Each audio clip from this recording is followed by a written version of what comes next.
প্রকল্পের মহাত্মা গান্ধীর নাম বদলের প্রতিবাদ এবং নাম বদলের প্রতিবাদে বিরোধীদের বিক্ষোভ। মনরেগা প্রকল্পে মহাত্মা গান্ধীর নাম বদলের প্রতিবাদ এবং নাম বদলের প্রতিবাদে বিরোধীদের বিক্ষোভ। ফোন লাইনে রয়েছেন প্রতিনিধি ইন্দ্রাণী দাশগুপ্ত। ইন্দ্রাণী, মনরেগা প্রকল্পে মহাত্মা গান্ধীর নাম বদলের প্রতিবাদ। একদমই দেখো, মহাত্মা গান্ধীর নাম মনরেগা প্রকল্প অর্থাৎ 100 দিনের প্রকল্প থেকে বাদ দিয়ে সেটাকে বিবি রামজি প্রকল্প ঘোষণা করছে কেন্দ্রীয় সরকার। এবং আজকে যখন এই বিলটি ইন্ট্রোডিউস করা হয় লোকসভাতে, তখনই কিন্তু ভূমিকা পর্বে একাধিক বিরোধী সাংসদের বিরোধিতা করেন। তৃণমূলের পক্ষ থেকে সৌগত রায় মহাত্মা গান্ধীর নাম বাদ দেওয়ার যেমন প্রতিবাদ করেন, তেমনই এই বিলের মাধ্যমে আগে যেখানে প্রায় পুরো টাকাটাই কেন্দ্রীয় সরকার দিত, এখন তার থেকে 40% টাকা রাজ্য সরকারকে দিতে হবে। এই যে নতুন নিয়ম চালু করা হয়েছে তারও বিরোধিতা করেন। সৌগত বাবু সহ বিরোধী সাংসদরা বলেছিলেন যে এই বিলটি নিয়ে আরো আলাপ আলোচনা হওয়ার দরকার, এই জন্য এটিকে সিলেক্ট কমিটিতে পাঠানো হোক।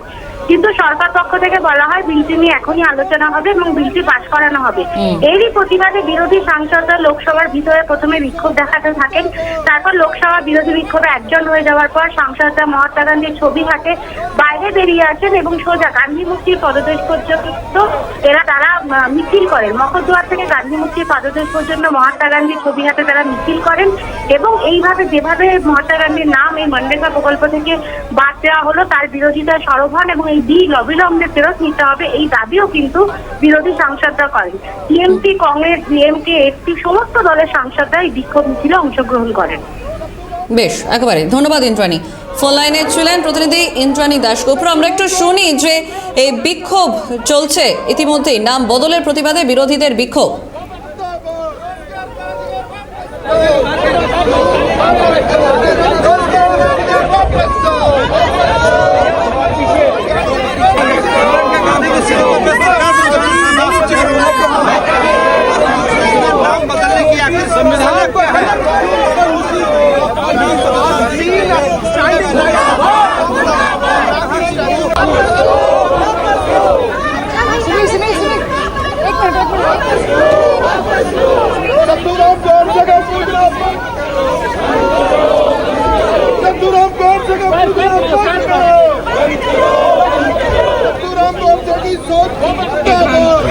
पंचायत में निर्धारित होता है वो, और उसके लिए पैसे वहीं पे भेजे जाते हैं।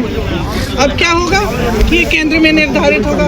अरे केंद्र में यहाँ पे दिल्ली में बैठे हुए इन लोगों को क्या पता कि आपको कौन सा कुआं चाहिए, आपको कौन सी दीवार बनानी है, आपको किस चीज़ की मरम्मत करनी है, नहीं पता चलेगा।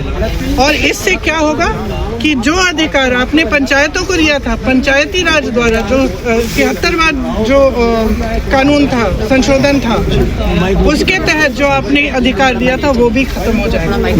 इसका मतलब है कि आप केंद्र में आप सारी सत्ता चाहते हो, आप ये निर्णय लेना चाहते हो कि कितना पैसा किसको कब भेजेंगे, किस काम में जाएगा, आप ये निर्धारित यहाँ केंद्र में करना चाहते हो। प्रदेश को आपने सारे पूंजी की जिम्मेदारी दे दी कि भाई तुम ही लगाओ इसमें पैसे, और जो पंचायत